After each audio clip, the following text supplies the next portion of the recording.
Hey, welcome back to the Red Dad Podcast, everybody. We have another guest, another dad here this week, and we're talking pretty much everything again. We're going to concentrate a little bit on the community aspect, living in a community, what that looks like, what it looked like when I grew up, just hanging out with neighborhood kids and that, and why it's important, but just different aspects as well. My guest today, Vince, has his own podcast, Dudes Talking Freedom. Mm-hmm. So, they discuss everything under the sun, basically. So it's a great podcast. I've met Vince a couple of times and I invited him on and we wanted to talk a little bit. So Vince, go ahead, give an introduction, tell us who you are, what you do, and all that good stuff. Yeah, well, one, thanks for having me. Hey, I love your podcast. Listen to the latest episode with Brett and Washing Your Face, so that helped out a little bit. I've been exfoliating a little more. You're looking younger already. I know, right? We started the Dudes Talking Freedom podcast this past year, and it went really when COVID happened. No one really knew what the hell was going on, especially in our little community that we have. And we were just sitting around in one person's driveway, Luke, who's on the podcast. And we're all social distancing really well because we didn't know what was happening. And then slowly and shortly over time, a couple weeks later, we got really close, a little bit closer You're together. sharing one mic at that point. Exactly, yeah. Well, this is before we even started our podcast. We're playing Jenga in each other's driveways. And then when we're doing that, we're just talking about life, family, kids, and just, oh, your wife does that? Yeah, mine does too. All right. So I'm not the only one in that boat. Hey, what about your kid? Your kid does that? And you're like, yep. All right. So I'm not the only one that's experiencing this. And then just with everything going on in the world and your careers. So we said, you know what? This would be kind of fun if we actually started a podcast. And over time, we just kept saying it over and over and over again. And then after what happened overseas with Afghanistan and, the exit that just was, there's a couple of us on the podcast. Jeremy was like, this is it. We got to really start talking about this more, a little more serious. And we said, what should we call the podcast? And I was like, how about we just threw different names out there and somehow we landed on DTF. Which stands for all the guys out there apparently means multiple things. Yeah, Dudes Talking Freedom. And he bought all the equipment, and then now we've been doing it for a little bit, and it's taken off, and we're loving it. But it's a great way for all of us to hang out and bond, and talk about things that are on our mind, and it's been a great experience so far. No, that's one thing we talked about before we got on air was why we started our podcast, and I told you, hey, I wanted to encapsulate some of my knowledge as well as other dads' knowledge to, pass down to not only my son, but other kids out there that may not have a father and may stumble across this podcast later on in life. Or maybe it's a young dad that has no idea what they're doing. We've both been in that situation where you're sitting there, your wife is expecting, and you're like, what the hell am I going to do? There's no roadmap for this. No. There's no blueprint. There's no guide on what to do. So, having that available, to everyone out there on the internet is great. Well, your podcast name's a lot better than ours because when you have a 6-year-old who says, I'm DTF, and I'm like, all right, time out, kid. Are you DTF? She's like, I'm DTF. I'm like, Lily. And then other people at the restaurant are like looking at us like, what in the world are they talking? I'm like, eat your mac and cheese. Like, we're talking podcasts here. And now they're really confused because they hear we're talking DTF podcast, but it's a fun name. So you have a great name, the Rad Dad, to be able to pass that down. And it's been fun. And I'll share this too. I try to keep some of this stuff to myself, but if I find out that you're a new dad and your significant other's expecting, I usually try to ask you politely for your address, and I send you a gift. Okay. And it's this big box. It's Rolex. Called, not a Rolex. Okay. I'm not balling like that. Right. But, another goal that we had for the DTF podcast was to try to teach people to disagree on topics, but also be able to have a civil conversation and still be friends afterwards. Yeah, absolutely. Just with the political climate that's going on right now, it's crazy how many people that even I've spoken to,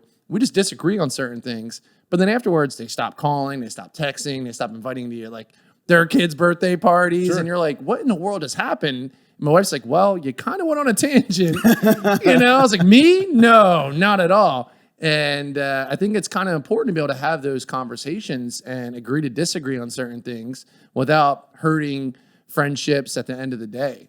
And if you have that, I hate to say safe place to be able to do that, maybe it's a podcast or whatever, people can learn from that saying, you know what, this is my opinion on it and this is theirs and we may not agree on it, but maybe I can approach it a little bit differently from just listening to say like a Rad Dad podcast.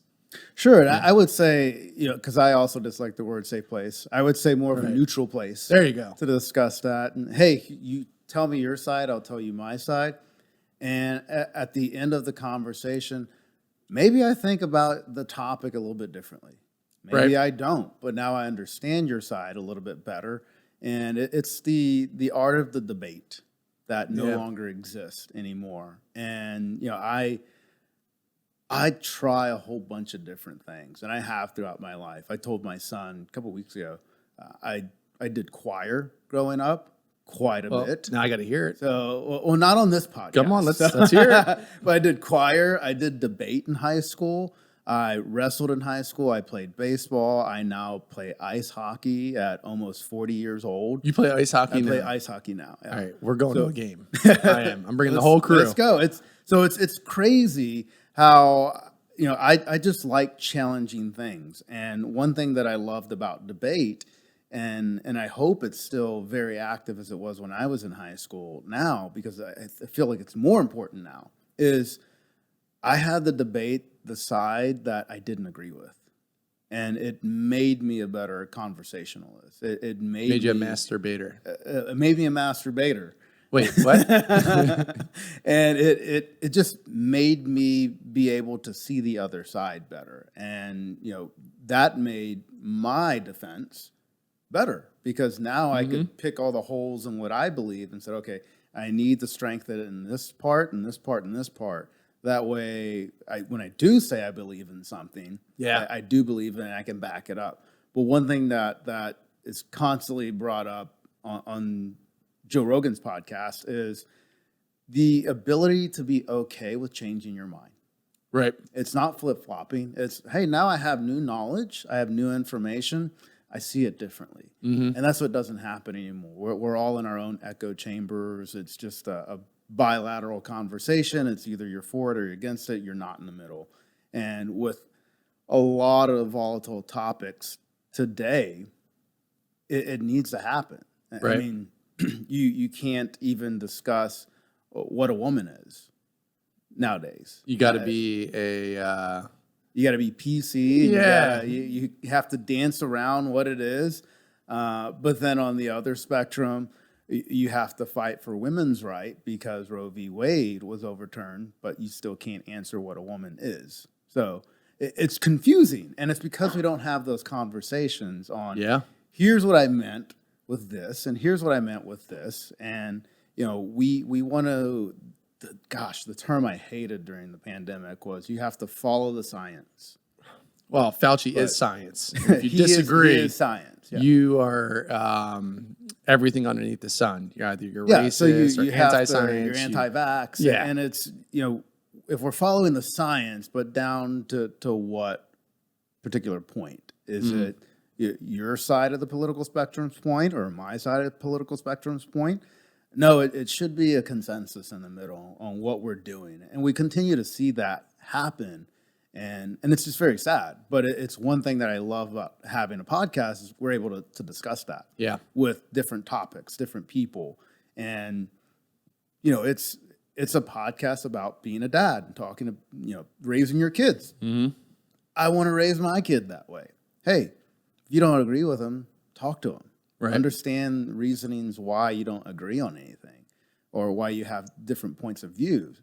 And then continue to be friends and hang out. I mean, even we talked about the community. I'm still friends with the kids that I grew up with in the neighborhood. Okay. And I still talk to them. We still text. We disagree on political aspects, but we're still friends. We tell each other happy birthday, happy Father's Day, all that good stuff because we had that base of just hanging out and just being kids and being in a community or a neighborhood together Right. and hanging out. And that doesn't happen anymore. That's one thing that, I was in awe about with Windsong was how close you guys are in that community. And unfortunately, I don't have that in my neighborhood, even though it's a brand new Well, neighborhood. there's a house on my street for sale if you want to come down. The fact that I would have to sell my house Yeah. and then get a mortgage rate twice as the rate of what I have now, it's it's going to take a lot. Thanks I'm a gonna lot, have to Brandon. I'm Yeah. going to have to sell a lot more stuff. So, Get to selling. so tell me a little bit more about raising your kids in that kind of community, because I feel like it's valuable, and in my head, valuable enough to pay a higher mortgage rate and to pay more for a house and to move out and be further away from stuff, because Windsong is further north than Yeah. It's even here in the colony. everything you said. That old expression, there's 1,000 ways to skin a cat. There's a lot of different ways to do different things. Also, very relatable is, you're the sum of the 5 people you hang around the most. So it's very important to know who your neighbors are, who your surroundings are, because, someone said to me once, know your best friends in life, their parents are going to be the one raising you in a way. If you're at your best friend's house all the time, you want to kind of know their moral compass and how they're treating their kids. And within Windsong, we quickly learned a lot of like-minded, but even the ones that weren't, they obviously took good care of the kids. And within our little tribe, just on my little street, we added up one day, I think there's like 15 kids on my street. And not only the podcast that we have on my street, but also a couple other homes, we do vacations together. So we rented out massive homes in Dripping Springs, Lake Buchanan, and we're one big family all underneath one giant roof, and we get to interact with one another. But also, if it's my buddy Jeff or Luke or Jeremy or Steve, and I hear them talking to Lily, who is just barking out orders of, I want a goldfish, not pizza goldfish. And they could say to her, hey, Lily, no, this is what you're going to get, and this is what you asked for, and we're all cool with that. And there's been times where the kids in my backyard decide to take little cupcakes and play wiffle ball and hitting them at the house. My house. The 2 kids don't even live in my house. It's destroying my house with cupcakes. I'm like, all right, but it's like, that you can discipline them on certain levels, being in a very tactful way. Yeah, so, all right, you guys are going to clean these cupcakes up now. Yeah, you better get your ass out there and you start wiping them all down and cleaning everything up. But that's one of the things that I liked a lot just about the neighborhood and the community, is to be able to trust one another wholeheartedly. Where in the heart of COVID, when all the daycares were shut down and kids weren't going to school, we would have them all at one house and playing there. They'd be texting one another saying, hey, Lily's at my house right now. I'm like, sweet. Yeah, Caroline's over here right now. I'm like, awesome. How are things going? Good. Don't let them eat you out of house and home. Send them home for lunch. And that's the whole neighborhood is like that, where people just have these little impromptu block parties or house parties, or we'll watch your kids. If you want to emphasize one thing to your kids, Oh boy. what is that? Yeah, I remember listening to a few of your podcasts where you asked that, and on the way here, I was like, gosh, man, there's so much I could say to my kids and my girls. There's 2 quotes I say a lot to my kids is, tough times never last, tough people do. I say that a lot to my girls, and they understand it. But another one is, if you ask my 2 girls, if they say to you, I can't, what does daddy respond? And both my girls will say to you, and my 3-year-old struggles saying it, there's no such thing as can't, it's just difficult. And what I mean by that is that my girls, I'm trying to mentally prep them of not saying I can't do something. It's difficult. You just maybe can't, it's difficult right now to be able to do. You can do it. You just got to practice at it or do it over and over and over again. But life, man, it's a school of hard knocks. And I didn't get into like my personal past and stuff like that, but I want to be able to prep my girls that, hey, the world is rough. and it's a tough, tough place. And, there's winners, losers, and that can come off harsh.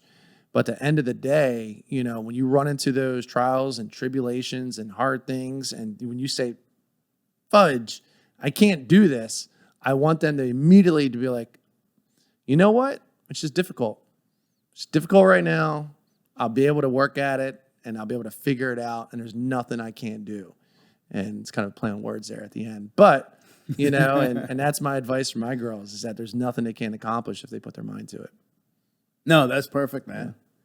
Thanks for coming on again. I appreciate it. I look forward to being on a DTF podcast. Can't wait to have you on. And getting that, and then maybe one day I'll buy that house on your street. Hey, it's for sale right now. Jack Burton's house. Another great episode. Appreciate you, man. All right, guys. Hey, thanks for joining us again today. Join us in 2 weeks where we have another Rad Dad on and discuss more topics. So have a great one, and see you later.